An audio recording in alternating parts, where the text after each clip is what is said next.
Why is the cameras all on me? I don't understand this. I don't understand this. We are living in a war zone. It's not as easy as these people are making us think, that they just got some criminal black kids with guns. Tupac Shakur experienced a life-changing incident in 1994 at a Manhattan recording studio, an event that deeply affected him and the direction of his career. He arrived expecting a normal session, but things took a serious and unexpected turn in the lobby. After the incident, Tupac left the hospital quickly, feeling shaken, upset, and unsure who he could trust. Newly surfaced footage from that time shows him caught between fear, frustration, and confusion during one of the most difficult moments of his life, marking the beginning of a darker chapter in hip-hop history. The events surrounding Tupac's shooting quickly led to confusion and long-lasting theories about who might have been involved. He had been scheduled to record with rapper Lil Sean, whose manager had ties to major music figures, and the fact that people connected to Bad Boy Records were in the same building only increased Tupac's suspicion.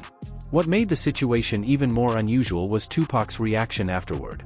Instead of staying in the hospital, he chose to leave soon after treatment, driven by stress, fear, and determination. News cameras unexpectedly captured him during this moment, giving the world a rare look at how shaken he was. The incident took place during a difficult time in his life, as he was also dealing with a court case that would lead to a conviction the very next day. Telling people I'm innocent, it sounds like a broken record.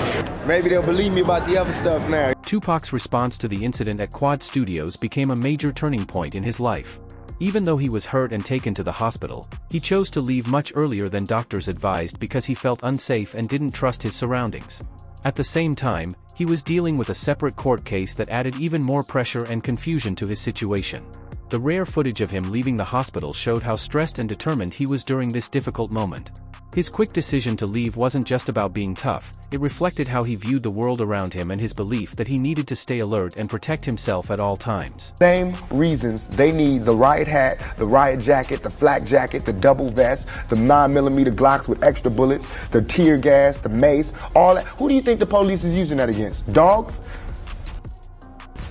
So we fighting the same villains that they fight in the street. Tupac believed he faced the same dangers as people in high-risk jobs but without any real protection, which is why he felt he needed to stay alert and on the move even while badly hurt. To him, the hospital wasn't a safe place and could leave him exposed.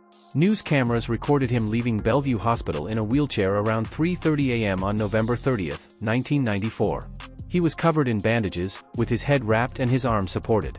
His expression showed both pain and determination, a look that soon came to define him in the months ahead. The footage wasn't planned or prepared. Reporters rushed to the hospital after hearing about the incident, and they filmed Tupac leaving as the story unfolded live. Tupac likely didn't realize how closely the cameras would capture his condition or where he was going. Before social media existed, a crowd of news crews meant major exposure. Still, the video suggests he either didn't notice all of them or was simply too focused on leaving to care. This unfiltered moment stood out because it was different from his usual public image. The footage became important for several reasons. It showed Tupac's real vulnerability, challenging the tough persona he often displayed. It also proved that the incident was truly serious and not exaggerated. And finally, it marked the point when Tupac's concerns about betrayal and hidden motives started turning into direct claims about people within the music world. Tupac believed he faced serious risks similar to what authorities deal with, but without any real protection, which made him feel he needed to stay alert and constantly on the move even while badly hurt. To him, the hospital didn't feel like a safe place where he could relax. News cameras recorded him leaving Bellevue Hospital in a wheelchair around 3:30 a.m. on November 30, 1994.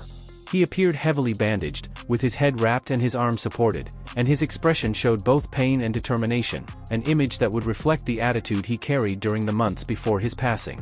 The footage wasn't planned or set up.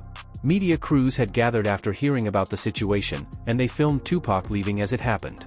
What Tupac didn't seem to realize was how much the cameras were capturing about his condition and location. Before social media existed, having many news teams in one place meant wide exposure. Still, the video suggests Tupac either didn't notice all the cameras or was too focused on leaving to care. This unfiltered moment stood out because it was different from his usual controlled public image. The wheelchair clip became important for several reasons. First, it showed Tupac's real vulnerability, different from the strong persona he often displayed. Second, it proved that the incident he survived was serious.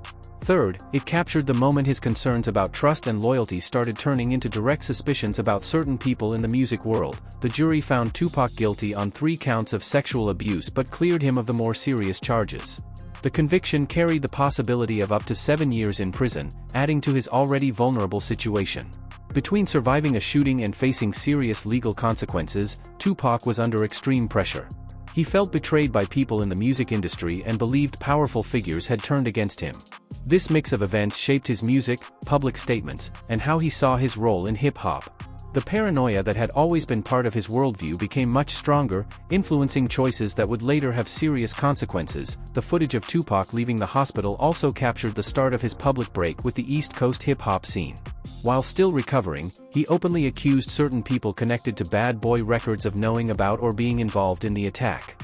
These claims were never proven or retracted, but they intensified the East Coast-West Coast tensions and created a climate of suspicion and rivalry that defined hip-hop during 1995 and 1996. Tupac believed Biggie and Diddy were involved in the shooting for several reasons.